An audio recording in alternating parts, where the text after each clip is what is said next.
Pierluigi Bresciani al termine della vittoria sul Grosseto, un momentaneo secondo posto, bene nel secondo tempo, un po' di nervosismo per sbloccare l'incontro, per il passivo iniziale, poi direi tutto quanto nella norma, quindi avete fatto vostra una partita con un punteggio anche molto ampio.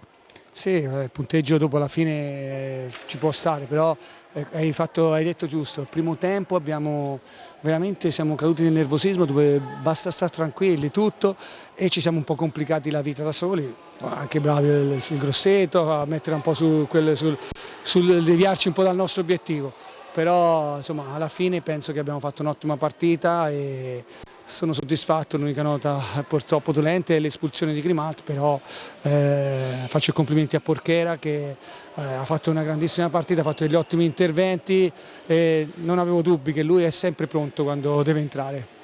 Ha fatto complimenti al portiere che chiaramente ha giocato lunga parte dell'incontro, ma anche complimenti alla fase offensiva dei tuoi ragazzi che questa sera hanno veramente, diciamo così, dato tutto e soprattutto compagno su di tutti perché ha realizzato 4 reti, però anche tutto quanto all'attacco è andato tutto bene.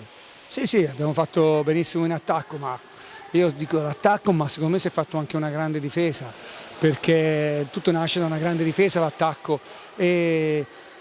Abbiamo subito un gol su rigore, un altro su inferiorità numerica, uno su una deviazione, uno un bellissimo gol da retroporta, non mi ricordo chi è stato il giocatore del Grosseto che ha fatto un bellissimo gol da retroporta.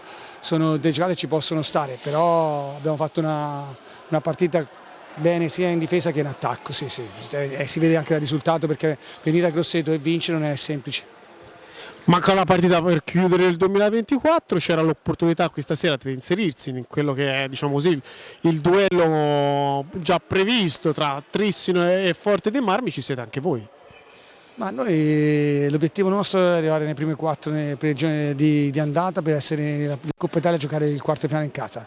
Penso che sabato avremo una partita ancora fuori casa a Monza, difficilissima, dove Monza stasera ha vinto con il Follonica e perciò bisogna giocare bene, ma anche ci mancherà Grimaldo, ma la prepareremo al meglio, adesso ci riposiamo e poi vediamo sabato.